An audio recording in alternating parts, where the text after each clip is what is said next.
And, of course, we're going to start out with music because it's Music Monday. I'm wearing a Misfits t-shirt. Some of you guys have been giving shout-outs to the Misfits. What I have to do, if we hit 138 today, which we might, we've been at about the, 150 range during this show. So when we hit 138, someone needs to let me know.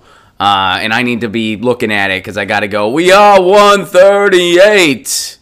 We are 138. So I got to do that if we hit 138. And I should do that anytime we hit 138, not just when I'm wearing this t-shirt. Which, by the way, I think, I have a theory, I don't know if it's right or not, but I think that if you're a punk rocker and you're over 30, you just own a Misfits t-shirt. It just shows up there at some point. Like, you just own one. There's nothing you can do about it. You own one. You own one. You just own a Misfits t-shirt. Quick shout out, Steve. We're coming to Eastern PA in June. Dates have not been confirmed yet, but we're going to be there in June. And when I say we, I mean me and Graham Elwood. We're going to be doing a stand-up show in Philadelphia. We're working out the details, but we will see you in June. All right, so moving on up. This is a suggestion from Edwin. I'll give a quick suggestion because I really like these guys. This is a band called Snail Mail. They're a newer band. They formed in 2015, and their new LP is out now. They're on Matador Records. They're touring. They have, musically, they kind of have a Dinosaur Jr.-esque type sound in the guitars, but it's female-fronted. So the way I kind of summed it up, it's like Dinosaur Jr. meets Pavement meets Slater-Kinney. That was how I kind of summed up their sound. But they have like a new twist on it, so they're not derivative of any of those bands. I really dig them so far, and I've just heard about them this morning. I'd heard the name. Lindsay Jordan, that's the front person. And she's very young. And they're very new. And that's very cool. There's a lot of really cool female-fronted projects out there right now. That are also really young and kicking ass. The Regrets are another band like that. They're an all-female band that I don't even know if they're out of high school yet. They're crazy young, and they're making really good rock and roll music. This is for another entrance. Of course, there's Laura Ruth Ward, who is a little older, right? She's in her 20s, still very young, but older than a teenager. She's kicking ass and taking names. I really feel like in a lot of ways we are amidst like a new kind of Riot Girl-esque movement. To my knowledge, it's not going by that name the way it did in the 90s, but I think a similar thing's happening where there's just a lot of really awesome female-dominant punk rock going on right now, and that's really cool to see. And Snail Mail is part of that. I recommend checking them out. And that website, once again, is just, let's see, snailmail.band. Make it easy on you. Snailmail.band. And one of the things I wanted to bring up, so I've been having a really good, had a really good find earlier this week. Yesterday, I went to a flea market, and I had a lot of really, really good finds. I got Rubber Soul on vinyl. The Beatles Rubber Soul on vinyl at a pretty good price, and it was a vintage one, so it was older, which was just a pretty cool thing to own. I spun it. It spins pretty good. And then I got a couple other albums. I got Elton John, Don't Shoot Me, I'm a Piano Player, another older copy. I got the Best of Jethro Tull, which is just, one of their many, many greatest hits collections. But it's a collection I've always really enjoyed. I had owned it on CD for years and years. I have no idea where that CD is, so I was happy to buy it on vinyl, and it was only $3. And I also got a Talking Heads LP. So it was a really good find, and all that was, I think, $24 total. So I really won out there. And one thing I did not realize, fun note, is that Rubber Soul, my favorite song and my least favorite Beatles song, is on the same album. I did not know that. I never ever knew that. Because, like Beatles, I'm fairly fluent in the Beatles catalog. I'm not like as good as some, but I'm pretty good on the Beatles catalog. I took a class about them in college where I really had to dive into it, which was a great task to do. But as far as like what's on what album, you know, I'll kind of get a little things will get a little fuzzy if it's not like Abbey Road or Sgt. Pepper's.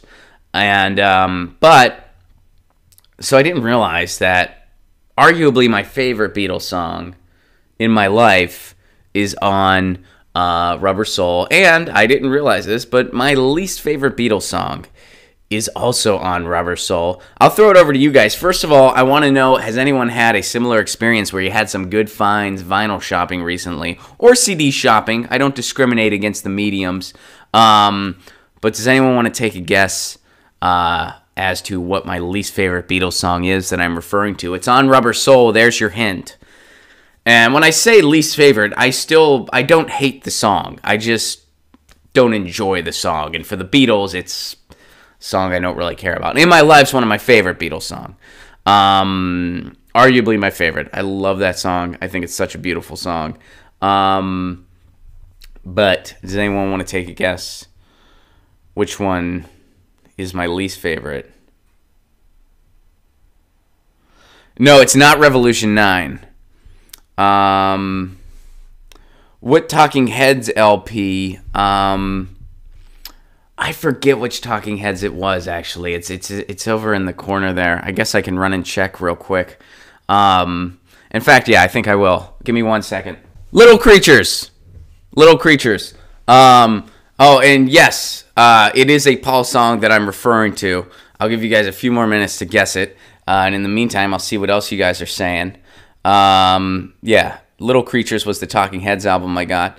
Tim, I'm insanely jealous. You got to have lunch with David Byrne a few years back. What was he like? What did he eat?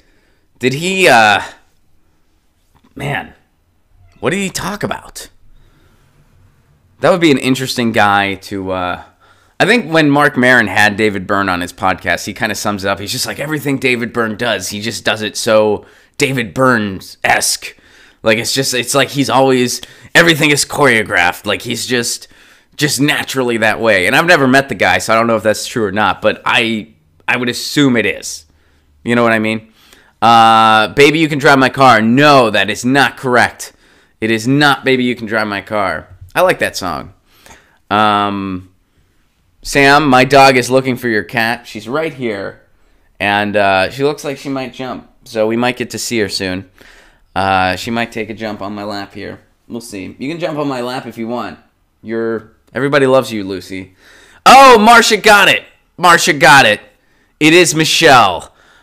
I find that song annoying. Michelle is such an annoying song. And it really is out of place on that side A of Rubber Soul, in my humble opinion. I just don't think it fits in there at all. And it's, yeah, I just find it an annoying, off-putting song. It sounds kind of contrived, kind of forced.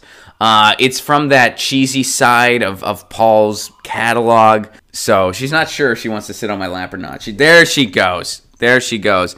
Well, you got to say hi. Hey, guys, I too agree. Michelle is out of place. So I actually don't know what her favorite Beatles song is. I think she just likes it when a record's on in general. Whenever I'm spinning a record, Lucy likes to go, and she likes to just kind of look at it. She likes to watch it, and she never bats at it, which is really cool. Like, she doesn't misbehave or mess up, the record. She just looks at it. But she really digs that. She just kind of looks at it. So she just likes records. She's a vinyl loving cat. But yeah, Michelle, I don't get Michelle. I don't. What are you gonna do? And In My Life, one of my favorite, arguably my favorite Beatles song. And Watson says it's Paul's Yellow Submarine. I feel like Paul has more than one kind of like guilty pleasure pop song in his catalog. I mean, he always, like, 64 is Paul. A lot of those kind of more like kind of Showtimey cheesy Beatles tunes, those are dominantly Paul songs. And John called him out for it at one point. At one point, John was like, Paul makes sure that the grannies still like us. That's something that John said about Paul. And it really hurt Paul's feelings because Paul took John's opinion very, very seriously. So when John said that, it really hurt Paul. Because even though they were only a couple years apart in age, Paul always really looked up to John an awful lot. Because keep in mind, they were so young when they started that that difference in age was actually a big deal. And that's why, like, George would always make comments where Paul made it out like Paul was so much the elder to George because they go back so far. But in reality, they are only 9 months apart. George and Paul, I believe, were only 9 months apart. But George said Paul would act like he was such the elder to George. But yeah, and then later at one point, John said, and this was like later on, I think getting closer to the Sgt. Pepper's eras, where John said that his songs were, that Paul's songs were better than John's songs, and that compliment, meant the world and then some to Paul McCartney. Celeste, thank you for the shirt compliments. This was actually a present from my fiance. And I also have that theory that any punk rocker over 30 just kind of owns a Misfits shirt. It just sort of, it appears, or it's a gift at some point. It just happens. Get your news on with Ron. Don't you want to know what's going on? We're getting our news on today. Get your news on with Ron. Don't you want to know what's going on? We're getting our news on today. You can tweet me an article at Ron Placone. We'll go through it together and make it our own. Get your news